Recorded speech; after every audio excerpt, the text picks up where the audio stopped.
Hello again, guys. We're back with part 2 of the Mosaic Chefs video. Here you can see me changing the angle on my bandsaw vise from straight or 90-degree cut back to a 30-degree angle, which is what I cut most of my tiles at. I don't like a 45 anymore because while it's easy to learn that way, it stretches your pattern out more than I like. You can see me setting up a depth stop there, and then a block to keep the vise jaws parallel. Depth stop is nice because then all the tiles end up the same thickness. You don't have much grinding to do to get them trued up afterward. A little bit of coolant by hand there.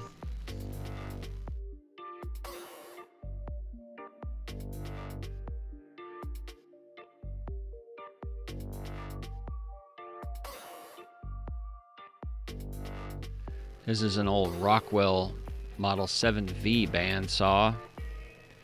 It's a 7x12 capacity.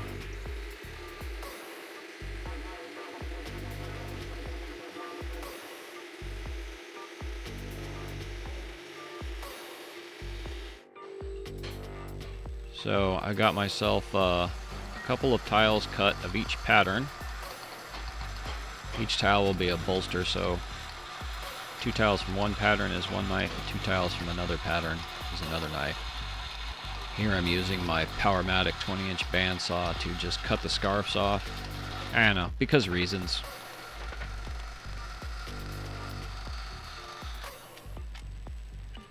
Of course, the push stick, safety first.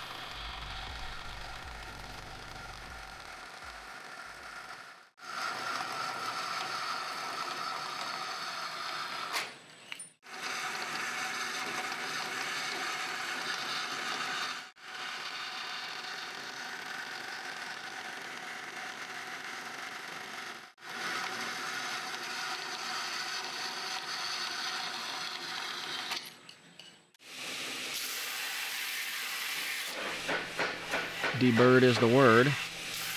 And a little bit of a burr on any of the corners here might create a little bit of a gap. It'll stand it up on my surface grinder mag chuck in the next step, and I wouldn't want that.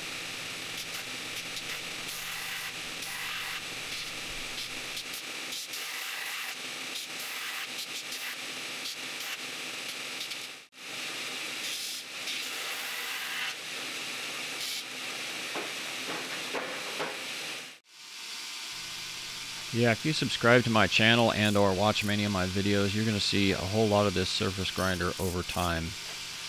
I've said it before, I'll say it again, many days it is the MVP in my shop. It's such a labor saver, and it's so nice to have parallel surfaces on things.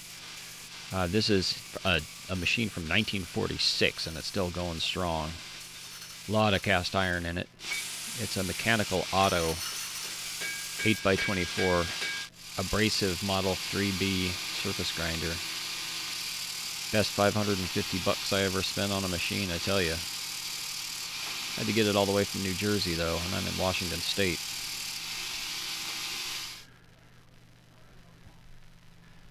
Argon on.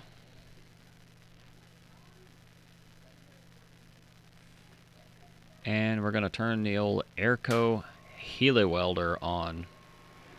Miller made the exact same machine in orange for Airco and in blue for Miller. We got the water-cooled TIG torch. I got these bolsters clamped on, and I am sealing up the seams with a very light fusion TIG weld.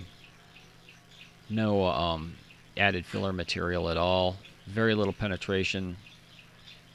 This is just the way that I have found to get the cleanest results with the least amount of distortion induced from excessive hammering. Plus, I just enjoy TIG welding. It's always a good idea to preheat your bolsters a little bit before you start TIG welding this high carbon steel. Don't weld your way in a circle around it, because you are going to crack the weld on your first side if you do. You got to spread the heat out. I just kind of flop it around on the table here until I can get my angles for vertical and flat welds.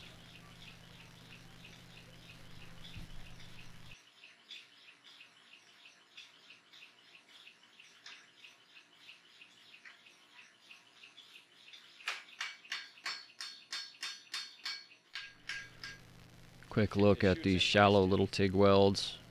They're going to grind right out. In fact, they mostly will just scale off in the forge. They're so light. Just keeping that air out. I mean, you can do this with just oil. You can do it with flux, no TIG. A bunch of different ways, but this is the cleanest results that I found. Forge is coming up to heat here because we are ready to forge weld those bolsters on, and here we go.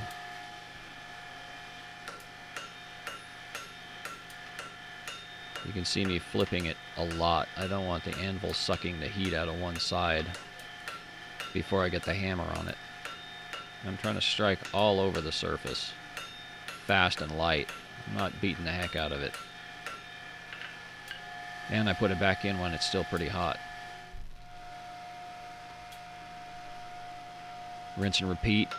I like to give it a good 2-3 heats of just the same kind of action, just making sure I didn't miss any spots at all. The surfaces need to be already flat, clean, shiny, and then you're just forcing them a little bit closer together yet, and they should bond. Beyond that, just some soak time to get cross-boundary grain growth, and you should have one perfect piece of steel.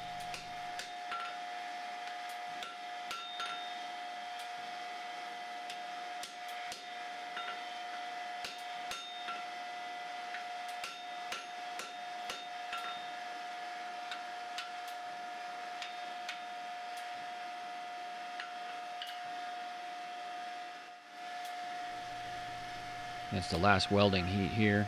Again, I'm using that fantastic hammer from Steve Howell. It's got a nice big flat face on the one side. It pretty much covers the whole bolster. And I'm on the 148-pound Trenton anvil here. I keep it right by the forge when I need to come out of the forge quick to get a weld and I don't want to cross the forging area for my bigger anvil. I can just make a quarter turn and bang, I'm right here on this anvil. Trenton's just a sweet little anvil too. It's got an extra hard top, even for a Trenton. So that's pretty much all the forge welding. We're just tuning it up a little bit. I really try to keep an eye on the alignment and shape of everything as I go, because one of my favorite sayings is an ounce of prevention equals a pound of cure. You know, the longer you let mistakes compound in forging, the more difficult they can become to ultimately fix.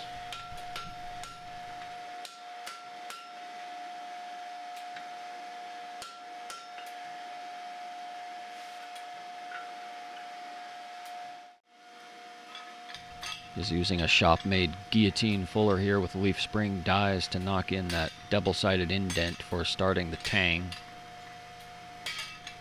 Flip-flopping it so I don't get too much of a bulge out the sides.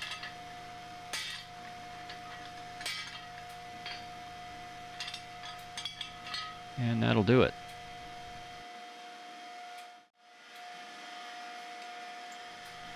And of course the old classic, cut it off with a Hardy. And be a little bit careful not to smash things slightly wrong and just knock everything crooked. Still one of my favorite ways to cut metal. Always.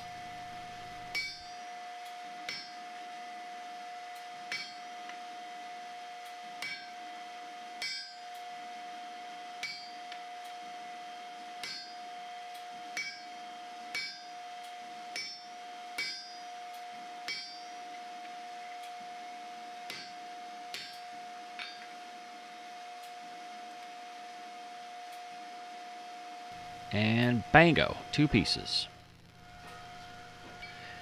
With a reheat, now we're forging on that stub tang.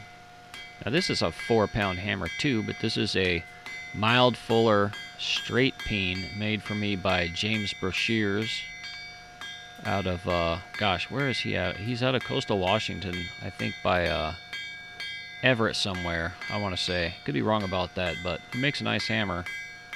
This one's got a nice square face, so it's good for isolating these inside corners without overlapping by accident and hitting things you don't want to.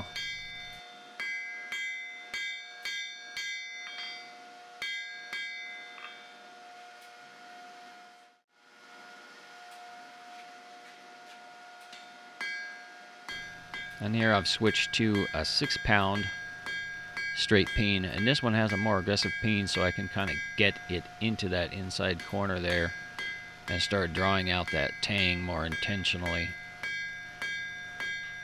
This is an area where hammer control is very helpful, not to hit the side of that bolster by accident. And so I just kind of go slow and methodical. Get that tang stub out as long as I can. Frankly, this handle cut off a little short, but I do a brazed in threaded tang extension anyway, and this bolster will be ground forward a little bit, so it'll be fine. It'll come out in the wash.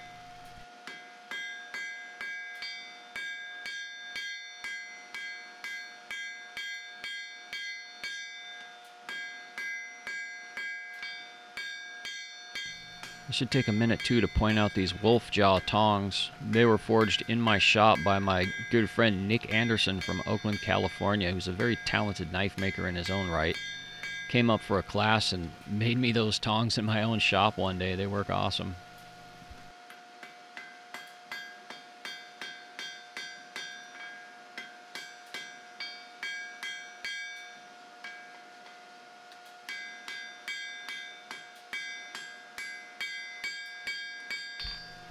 Forging is one thing that I don't really want to skip past in my videos or speed up too much, because there's just so many little strategies you can see in people's forging. Like right here, you can see I straighten the tang, I control kind of the offset and the placement of it, both vertically and horizontally. And I always enjoy seeing other people's little answers to those problems, as well as kind of sharing what I do. Plus, watching forging to me is just pretty therapeutic.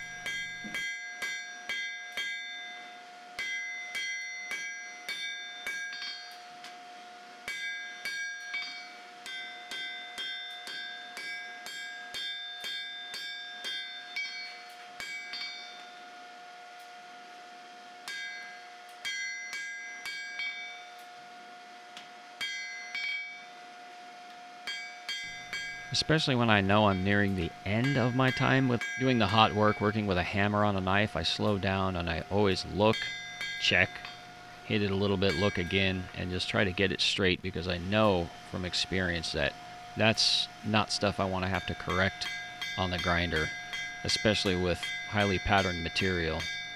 You don't want to be grinding material away that you didn't plan on.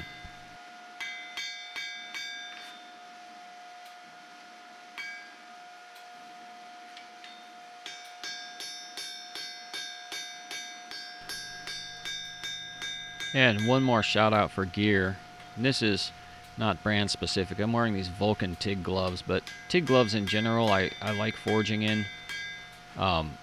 Particularly for stuff like this. This is a big, wide, very hot piece of steel, so it throws off a ton of radiant heat. And the TIG gloves are nice because they protect your hand from the radiant heat, but they still are a fine leather, so you get a lot of hammer feel through them still. So they're just about right for me.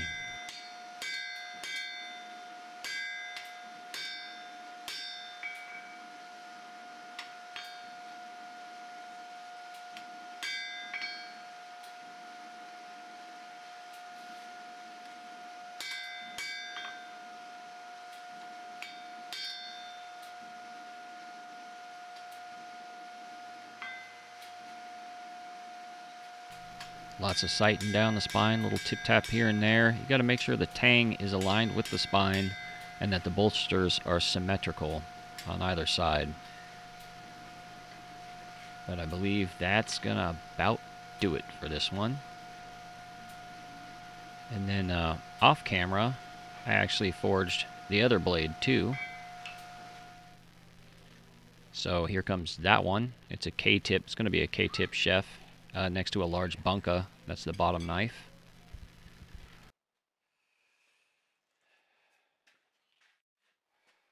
And now we're going into the Paragon oven just for some thermocycling after the forging process. We're going to triple normalize it, and then we're going to do a subcritical anneal. So grain refinement, and then the anneal makes it easier to grind, and that just saves me belts and time. So hey, thanks for watching this installment. I'm probably not going to do another installment on these particular knives because I need to get them out the door, but I will show the finished results on the channel here after I get the steel etched and everything. Thanks for watching.